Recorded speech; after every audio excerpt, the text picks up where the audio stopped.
Hi everyone, welcome to our video on finding the relative extrema, where this time we have an exponential function. So it's the same steps as this. Find the x values and then we'll find the relative extrema using this 5-step process. All right, so again, it doesn't really matter the function, but let's break it down. All right, so step 1 is still find the derivative. So h prime of x is, well, careful here, this is a product right there. So we need to use the product rule. So there's my u and v. So let's set it up. So u prime v plus uv prime. And then I think we can just visualize plugging these in. So the derivative of u is 8x cubed. And then v is e to the x plus u, which is 2x to the 4. And then v prime is also e to the x. And then the derivative of 3 is 0, so we don't need that. Okay, so the derivative of 3 is just gone. All right, and then now I'm looking at this and I still want to factor. So it's always it's either getting a common denominator, which we don't need in this problem. There's no fraction, or it's factor. Okay, so looking at what I've got, it looks like, well, out of our number portions, there's a 2 in common. So let's take that out. So I've got 2. And then out of our x's, it looks like the cube is the bigger one. Okay, so let's take that out, or is the smaller one, I mean. 3 is smaller than 4. X cubed can be taken out. And then we also see, I'll use, I guess, one other highlighter color, the green. E to the x is in common in both. So let's take that out as well. And then now that we've taken out this factor, well, let's see what we took out entirely. So 8 got divided by 2 to give us 4. X cubed got divided by x cubed to take it out entirely. And the e to the x got taken out entirely. So we're just left with 4.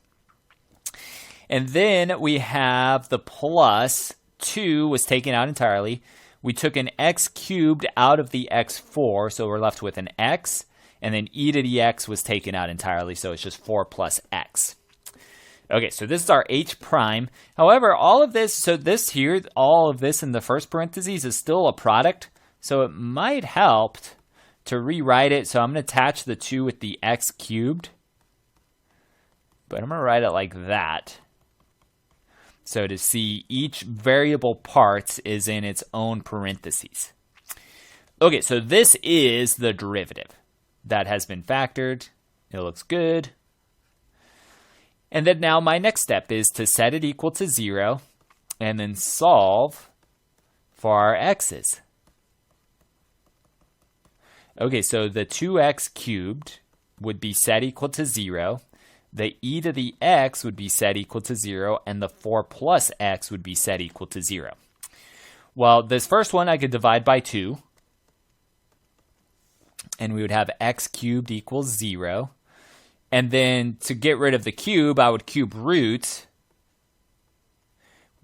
And what's nice is the cube root of 0 is 0. So this is x is 0, so that's one of the critical numbers. And then our next one, e to the x equals 0. Well, the typical way that we would try to solve this is to introduce the ln to both sides.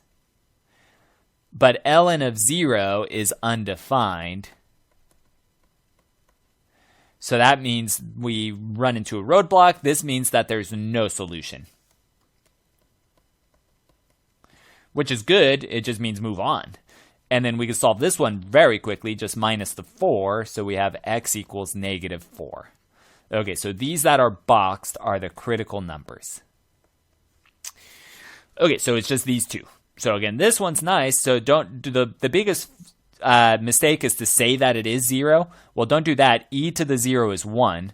So then this statement wouldn't have been true. E to the 0 equals 1 is not the same as e to the 0 equals 0. Okay, so this has no solution to it. And one other way you can think of it, I'm going to draw a very, very small graph. Your e to the x graph looks something like that. It never crosses the x-axis, so it never gets to 0. Okay, so that's why, again, it has no solution. Okay, so that's something to, I guess you don't really have to know the y too much about it. I mean, the graph is the y, but if you ever see e to something and it's set equal to 0, it's no solution. Okay, so continuing on though, step 3, let's get our number line.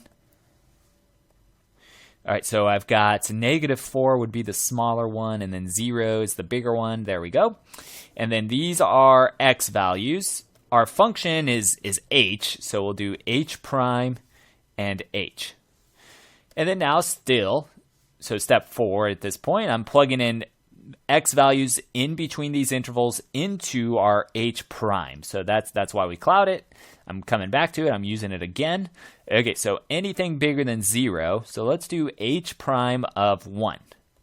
So h prime of 1, 2 times 1 cubed would be 2. And then e to the 1, we'll just leave as e to the 1. And then 4 plus 1 is 5. Okay, so, and again, we could use a calculator to help us if we needed. But this is 2 times e. E is about 3 as a crude estimate. So 2 times 3 times 5. These are all positive. And that's, again, all I care about. Positive. Okay, and then now I want to plug something in between -4 and 0. So let's do h prime of -1. Okay, so if we plug h prime of -1, well, -1 cubed is -1. So 2 times -1, that is -2. E to the -1, and then 4 plus -1 would be 3. Well, e to the -1, this is still positive. So I have a negative, that would be a positive, and 3 is a positive. Oops, so I'm just showing the symbols in this case. So a negative and a positive all multiplied would be negative. Okay, remember the e to the -1 is the same thing as 1 over e. And since e is positive, 1 over e is also positive. Okay, so the whole statement with the -2 is negative. All right, and then one other, h prime of anything less than -4. Let's do h prime of -10. Okay, and when we plug that in, well, -10 cubed is a negative number. Times 2, it would all turn into -2,000. So the cube tells you how many zeros you should have. So I have 3. And then times it by 2 in the front to give that 2,000. Negative getting cubed, it would be negative. So 3 negatives times each other would still be negative. And then e to the -10 is written like that, and then 4 plus -10, that would be -6. So I really have a negative number here. E to the -10, again, is positive because all that's doing is flipping. And e is a positive number, so e to the 10 is still positive, so that middle one's always positive. And again, you can look at the graph, too, to help you. It stays positive. And then, well, -6 is negative. So 2 negatives times a positive would stay positive. So we've got this increases, then it decreases, and then it increases. And so then we know what's going to happen with our local maxes and mins, where it goes from increasing to decreasing. Oops, let's use relative. So I keep saying local. It's the same thing, except they use relative more in this one. So relative max, and then right here we've got a relative min. So relative maximum and a relative minimum. Okay, so the relative max occurs at -4. The relative minimum occurs at 0. All right, and then now our final step, step 5, is to plug these values into our original function. So I'm going to do h of -4, which gives us 2 times -4 to the 4, e to the -4 plus 3. Now, with this, again, they probably would want a decimal eventually for it, but we could write it out. This would eventually become 512 e to the -4 plus 3. And the reason I'm writing that in case they say, hey, keep it in terms of e. Well, they might even say, write that as something like this. Okay, so whichever one, I'm gonna stick to this one. I'm gonna highlight. Okay, so the -4 So I'm going to use this as our relative max. So I'm going to write it like that. And then we'll plug it into the calculator anyway in just a second to really check. All right, and then let's also do the h of 0. So h of 0, well, that would be 2 times 0 to the 4, e to the 0 plus 3. 0 to the 4 is 0. 0 times anything is 0, so this whole thing just simplifies to be 3. Okay, so that is our relative minimum, the 3. Okay, so what we have, oops, I didn't want that anymore. I wanted my regular pen. Okay, so what we have is we have the relative max is, I'm going to write it like the way that it is in highlighted, 512 e to the negative 4 plus 3. Let's put parentheses to put the decimal in just a second, but the relative max is this at x equals negative 4, and then our relative minimum is 3, and then that one doesn't need parentheses, at x equals 0.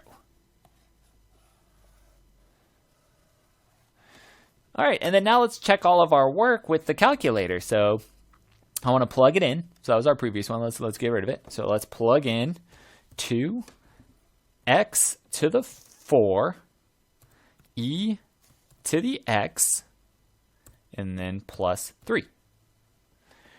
Okay, so we get this weird looking graph, and we can see, let's check our number line. Is that correct? So it goes from increasing, yeah, it's slowly, but it is increasing until it gets to this point right there.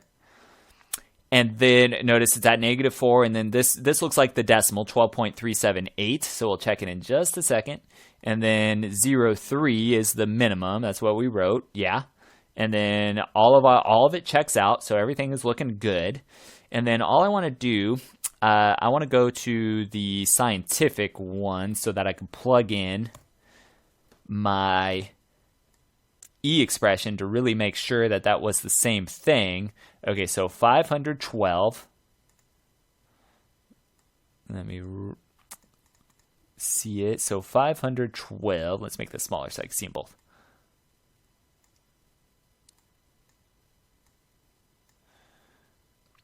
Okay, so there's the 512. So I'm going to put it at the very bottom.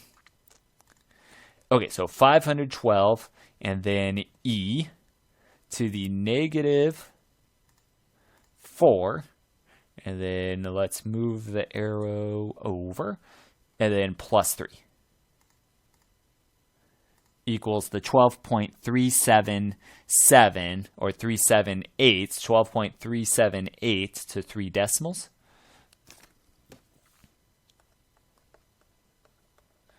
Okay, so this is the same thing as that. If they wanted it to be in terms of e, this is our answer right here. If they said change it to a decimal, change it to that. Okay, and I believe that was the same decimal, 12.378, that we got from before.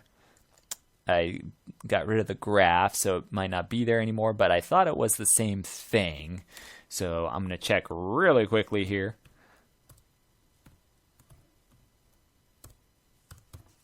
Okay, so there's our picture. Yep, 12.378. 12.378. Good. Okay, so everything was a match. Looking great. Okay, so that's how you could deal with it. If you have E, sometimes they like you to keep it in terms of E though. So that's where you have to do it by calculus, because the calculator will not be able to change it. It would keep it as a decimal. Okay, anyway, but that's it. So if you do have questions, please let me know.